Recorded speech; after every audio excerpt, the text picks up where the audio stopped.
Yo, Sleepy Sheepy here. Today we're going to be running an int build, and this is going to allow us to do some pretty interesting things. For starters, we'll have the Helphen Steeple, which does provide some frost damage as well as physical damage, and then we also have a cold Shamshir in our offhand. So these weapons together are both pretty nice. They deliver a nice status build-up with the frost, but we are going to have a bunch of other weapons we can use in our arsenal. So the Banished Knight Halberd is going to be a great one.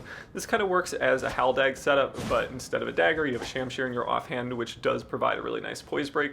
We also have access to Loretta's Slash, which is a great Ash of War, especially if your opponent likes to mash. This can be kind of just like a cold shower where you just hit the button, you hyper armor through whatever they're attacking, and you get a lot of damage. And then we will also be using the dreaded Moonveil for the first time in over 2,000 hours of in-game play. So I've run quite a few weapons in the past, over 2,000 hours of gameplay, and I thought it was about time I tried the Moonveil, even though it is a little unbalanced.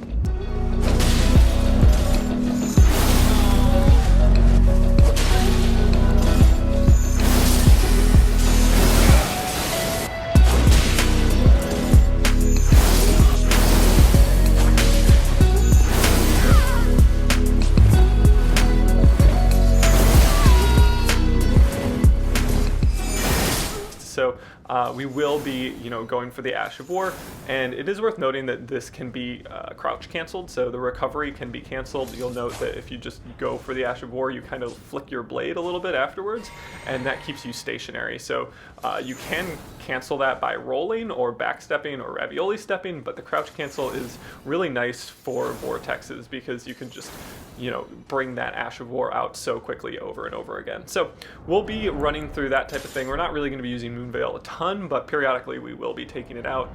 And we also do have access to the Death Ritual Spear, which also has a very strong Ash of War. So it just has so many different options available to it, and we really do have a powerful setup here to work with.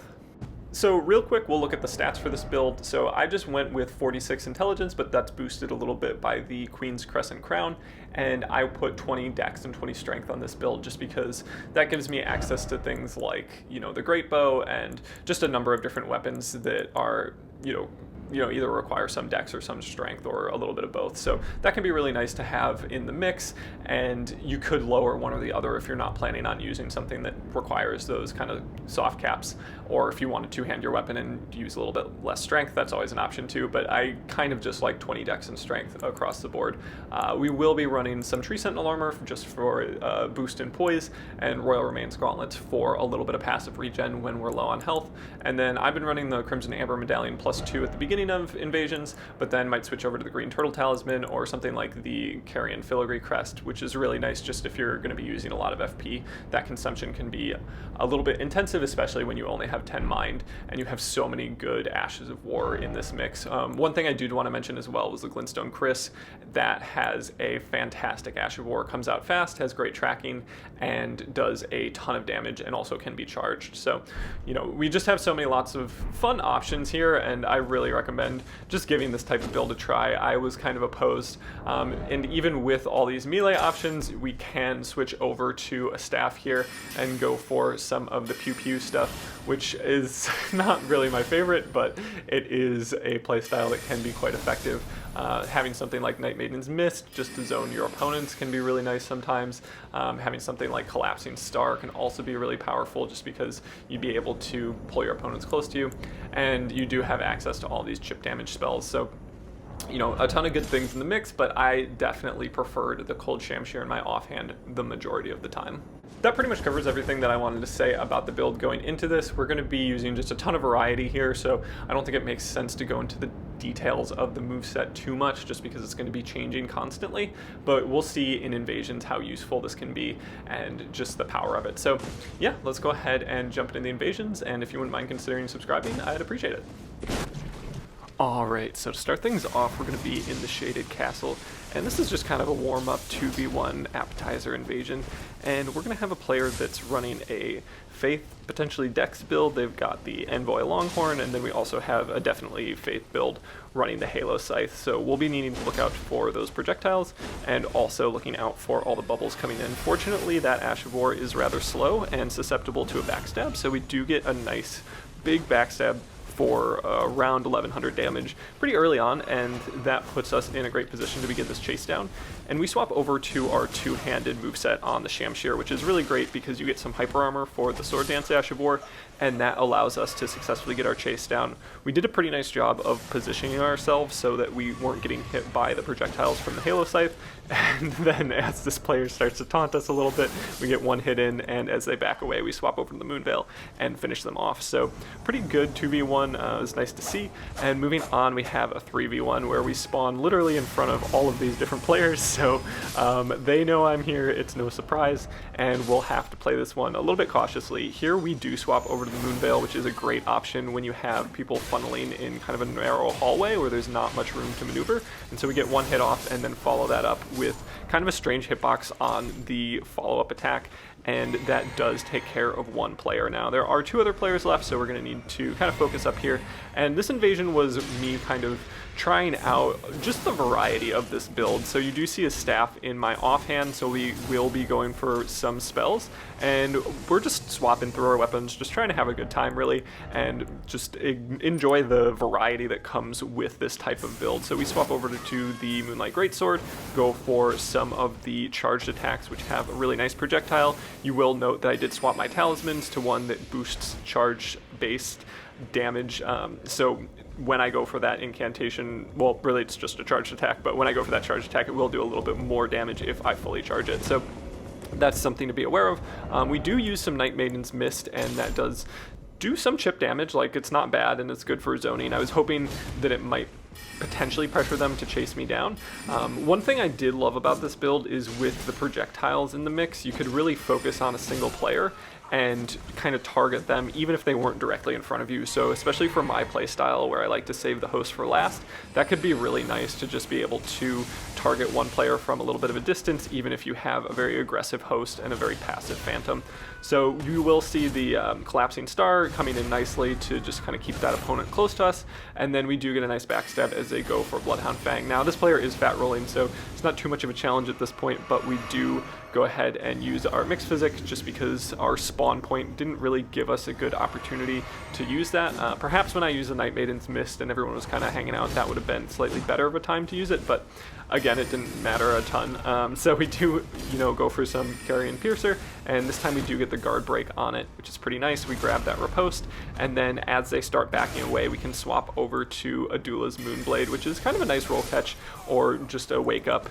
And I definitely enjoyed using that a little bit, and it's nice to just kind of keep in the mix as a surprise attack, especially if you are kind of cycling through different spells throughout your invasion. So this next one started out quite intense, so I knew that this was a 3v1, and I wanted to be prepared, so I go ahead and buff. I use the Uplifting Aromatic just to make sure I can tank a hit and get very little damage done. So unfortunately that hit was Horsefrost Stomp, which wouldn't have done much damage anyway, so it pops my bubble early, but we did get a fair amount of damage off on one player, and now kind of the blendering begins. So really the main goal here is to just not take too much damage, try to avoid the incoming Ashes of War like Horsefrost Stomp as well as Morgoth's Curved Sword. So just potential stun locks abound and lots of damage to be taken. So we note that they're extremely aggressive, and to punish that, we're going to go for Waves of Darkness on the Zweihander, and I strongly recommend that for an int build. It kind of functions similarly as a Stormhawk axe, but the hyper armor is fantastic. The startup is a little bit slower, so it is possible to get knocked out a little bit early, and you do want to be two-handing your weapon just to make sure that you get as much hyper armor as possible. Actually, somebody should double check me on that to see if it changes depending on one-handing or two-handing. But anyway, just having a Colossal Sword with Waves of Darkness is going to really benefit your hyper armor. So at this point, we're going to go through this a little bit more quickly because it was just kind of a bit of baiting. I was trying to use the ants as a way to block the projectiles. I did get hit a couple times, but I was able to also land my Ash of War a few times, so it was just a bit of trading. but eventually a blue does get summoned into the world, and that kind of encourages everyone else to follow suit as the blue hops down and gets a little aggressive. Unfortunately, they end up at half health very early. They're getting swarmed by ants, and we're able to swap over to our HTS for a nice chase down. So I was running a mix of cold heavy thrusting swords as well as magic infused ones. I would typically go for the cold one until my opponent was frost procced, and then after the proc I would swap over to just the pure magic one. It didn't really matter too much. I think the HTS in general is just great for pressuring, and the damage is strong regardless of the infusion type, but it was really nice to just kind of have that in the mix if I wanted to go for like a non-projectile based chase down, or just, you know, kind of apply close range pressure. So at this point we do see a lot of the ants falling to the Morgoth's Curved Sword Ash of War. It has a massive AoE, and these ants explode rather easily, so we're having a little bit difficult of a time isolating our phantom opponent here, although the host does seem to kind of want to get out of here. So as they start backing off, there seems to be just kind of a lack of coordination between these two players as the phantom starts aggressing a little bit and the host is already gone. So that allows me and the ant to pressure this player. We go for a number of running attacks with our halberd and just kind of stagger them a little bit, going specifically for the roll catch. You know, it's super strong with the halberd. It's very easy to reaction roll catch. So we are kind of just waiting for our opportunities there. And then we do see the player with Morgoth's Curved Sword using their Ash of War pretty liberally. So that one has a lot of hyper armor as well. So it can be really nice to be running a Colossal Sword, which will poise break that Ash of War, where very little else will. And then we just go for 2 swings with our Zweihander and do successfully take care of the host there. Now, this next one was a little bit intense, and I don't use the Raptor Talons a ton, but they can be extremely nice, especially if you need something with Endure. And just based on the spawn, based on the fact that this looked very much like a gank, and the fact that we had an opponent that was running very little armor, we could assume that our Raptor Talons would frostbite that opponent pretty quickly, and just we might want Endure in a situation like this. A brief aside, I will note that this showcase does have an invasion where I do lose. That's something that somebody brought up in the comments.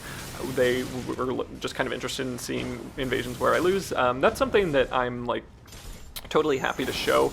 It's not an ego thing at all. It's just, you know, if you're demonstrating a build, it's usually useful to demonstrate the success of a build rather than the failures. But that said, there's still learning opportunities when it comes to losses and invasions, and that's just a part of invading. It's like, I definitely would never say that I never lose invasions or something like that. I lose invasions all the time. It's just, you know, a part of playing the game, and it takes a lot of skill and time investment and a particular play style to really never lose invasions, and still sometimes that's not even possible. Like, I know G9 is somebody that can go on pretty long streaks without losing an invasion, but he plays kind of maximally optimally, has amazing fundamentals, and just, you know, he just, you know, has a lot of hours in the game as well. So that's not really a playstyle that I go for. I'd rather try things that are a little off meta, a little bit less optimal, and experiment a little bit more with the game with the understanding that I'm going to lose more, and that's totally fine with me. So that kind of aside, we're going to move on to this next invasion, where it started out as a 3v1. We were able to get 2 hits with the Moonlight Greatsword that did quite a bit of damage on one of the players and finish them off, and then we get a number of projectiles just kind of headed their way, and that's really nice with this build. If they're playing fairly passively, or if you want them to get really aggressive, you can just kind of send projectiles that are not FP consumption, or consumptive rather, and, you know, you'll get a decent amount of damage, potentially apply some pressure, and potentially bait them towards you. So eventually we do jump down to the area with a decent amount of PvE, and blue is summoned into the world. So the pressure is still kind of on. I've exhausted some of my resources, like my FP, and don't have a ton of healing flasks left, so it can be nice in moments like that to just kind of get into an area where PvE is going to help you out a little bit, relieve some of the pressure, and potentially do some chip damage along the way. So we do get some frost procs off on both these players here. It will take a second for us to get the one with the blue, and the PvE actually does take care of one of the phantoms here. So we are getting pressured fairly intensely in this hallway. It can be kind of difficult to approach a curved sword in a hallway, especially if they're just kind of swinging at random. It can be very difficult to kind of read the situation correctly. So we do use Loretta's Slash as a way to get some instant hyper armor and stun our opponent and get a lot of damage, and that's why I like Loretta's Slash so much. It can really kind of nerf some of the powerful hyper armor that you see with great swords or curved great swords and give you a little bit of a win button. So that can be pretty nice, and eventually the dogs and PvE just do the rest and take care of the host. So this next one is going to be kind of an interesting one. This one I focused on the host a little bit more. I'm not sure if I knew who the host was. It looks like I should have, based on the fact that the Phantom is not using a ring or anything. But we do see some pressure coming in from the side of the Phantom, going for Flaming Strike. It can be very useful to not approach too quickly and just try to get a feel for how your opponents are going to play before you rush in. And the liberal use of Flaming Strike just means, like, yeah, you really don't want to approach too quickly. And when you do approach, you don't want to stay too close for too long. So we do get some shots off on the host, and the Glintstone Kris is actually doing a ton of damage to this player. We do see more Flaming Strike, and now knowing that there's 2 Flaming Strikes in the mix, it's a little bit scary. We get pretty aggressive here with Loretta's Slash, followed up by a poke with the Halberd, and then another hit with the Shamshir, and that actually kills the host before kind of anybody else comes in to protect them. So that was just kind of a moment where we had the pressure to continue attacking, and it didn't make sense to back off. Kind of like, you know, you have priority in that moment and you're dealing a lot of damage. You can back off if you want to kill the other players first, but sometimes it just doesn't feel like it makes too much sense to deliberately do that. So moving on, we have what starts as a 2v1 with 1 blue that's primarily casting, and then a host that is rocking a Twin Blade, and I do believe that it does have a cold status effect. So Twin Blades with status effect are quite strong. The chip buildup is quite powerful, and just the poise breaks can be really difficult to deal with. And we are going to see a lot of casting from the blue that's just running 2 stabs, which does make a lot of sense. So they're not doing insane amounts of damage. Like some players, you will see quite a bit of damage coming in, but we do have to also deal with another blue that's now in the mix. And we have some really useful PvE, and we can kind of back off, play kind of passively, and use our projectiles to just kind of target the players that we want to. So again, not my preferred playstyle more generally, but I'm not gonna lie, it was exceedingly helpful to have options like that in the mix, where you could really target players from a distance, and, you know, players low health but they're kind of far in the back, you can just use Glintstone Pebble, and that's probably going to come out quick enough to get them. So we go ahead and switch over to our Great Bow, hoping to get Rain of Arrows or potentially shoot off some arrows that just might do some chip damage, and we can see that being useful here as the Phantom is kind of hiding right around the corner.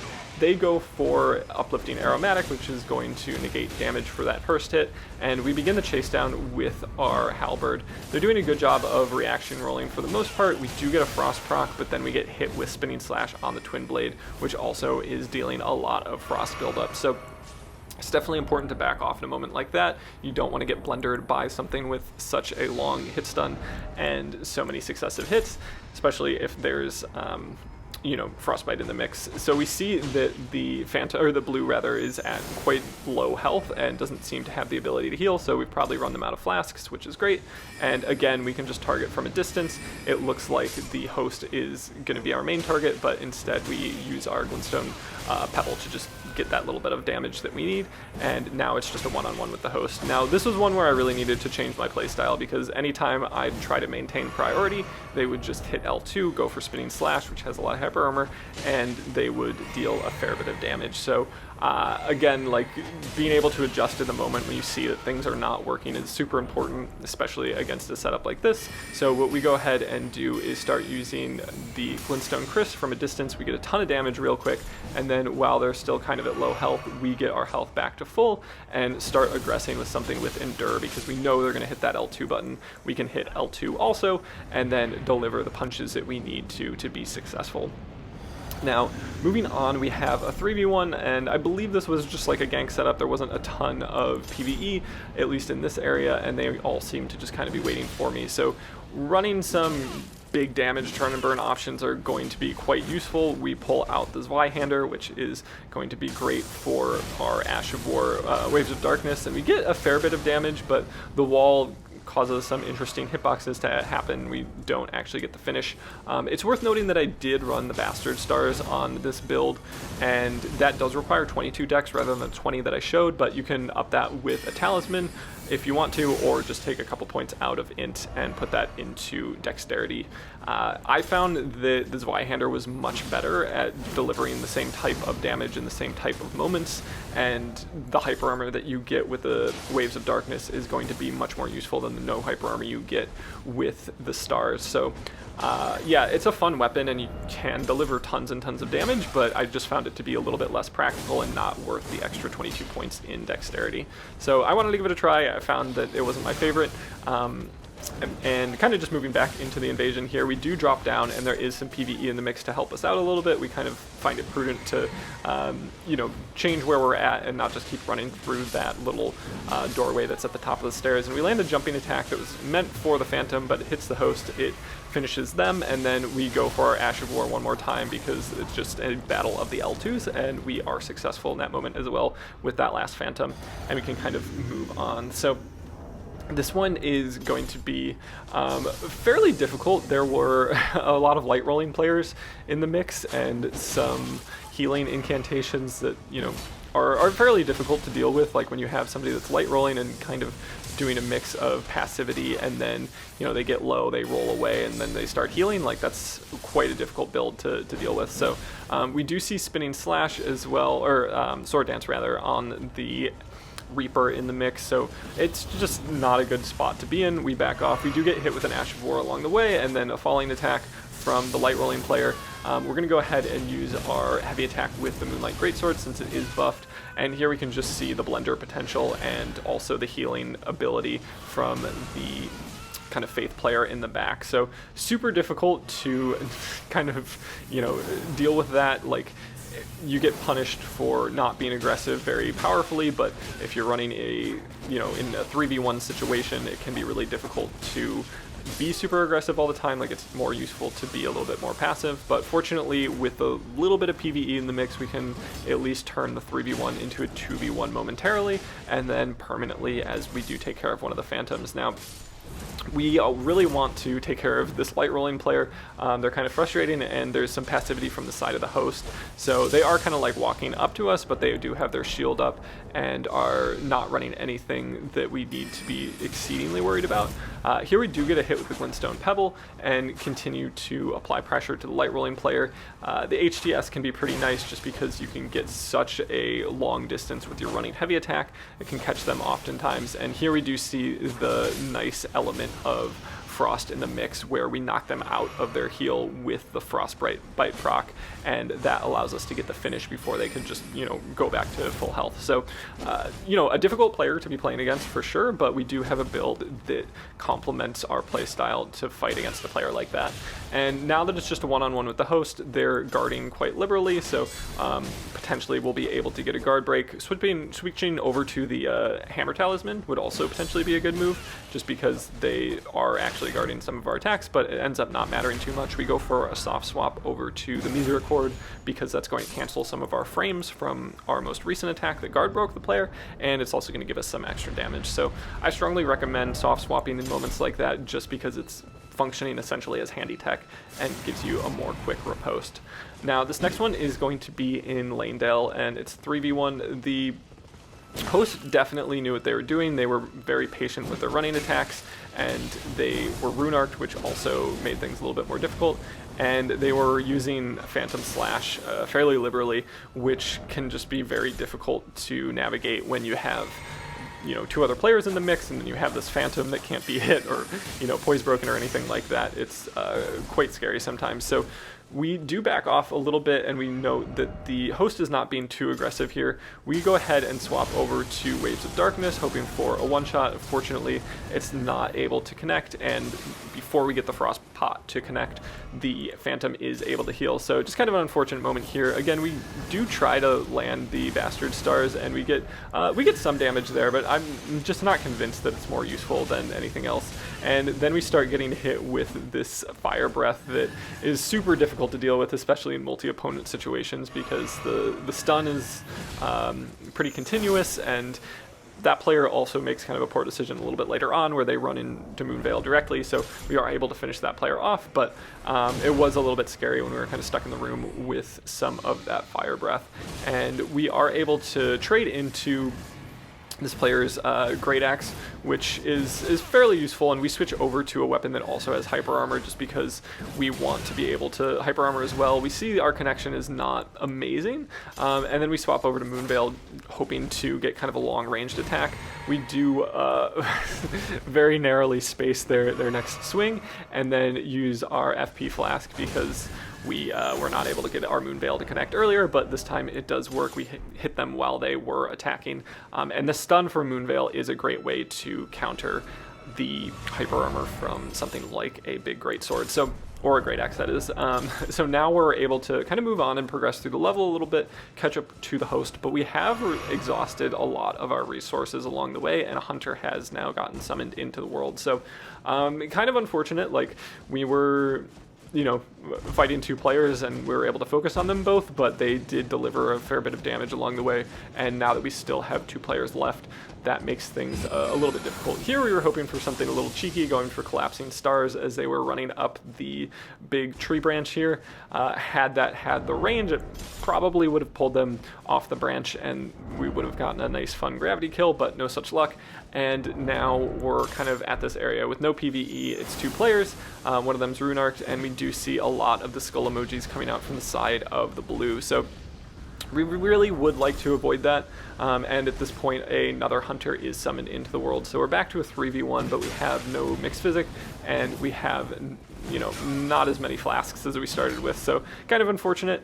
We do begin to pressure the Phantom here, but the host is doing a good job of pressuring as well, and here we're able to take priority with Loretta's Slash and finish off one of the blues. Now, this one-on-one situation was looking pretty good. The host does decide to hide behind the fog wall, which we just love to see, and then they start coming out as we start pressuring the blue, so we do need to back off a little bit.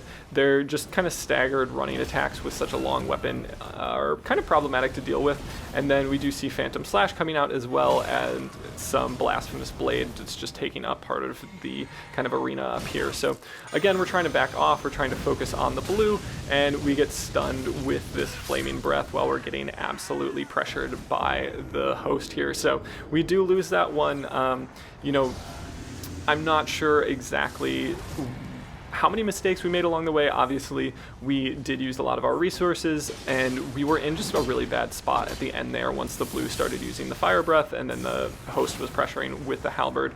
It's difficult to roll in that situation. Potentially using something like Bloodhound Step could have gotten us out a little bit more quickly, or just using the branches to kind of get everyone funneled onto a more narrow area where you could back off a little bit more successfully and not get cornered. That would have helped a bit as well. So it was just one of those invasions that happens like that, and especially when you have a total of 5 players, it can be difficult to deal with them all. So moving on to this next one pretty quickly, we're able to turn this into one-on-one. We've got our Helphen Steeple back out. We've got that buffed a little bit. We do manage to get what functions kind of as a true combo. I don't think it actually is. Maybe they were just attacking out of stun, but we do finish that off and get the win. So that's all I've got for today. No duels, just because this is already pretty long and I have a lot of content related to this build. If you wouldn't mind considering subscribing, I would appreciate that. And if you do want to check out my PvE related channel, I do have that linked in the description.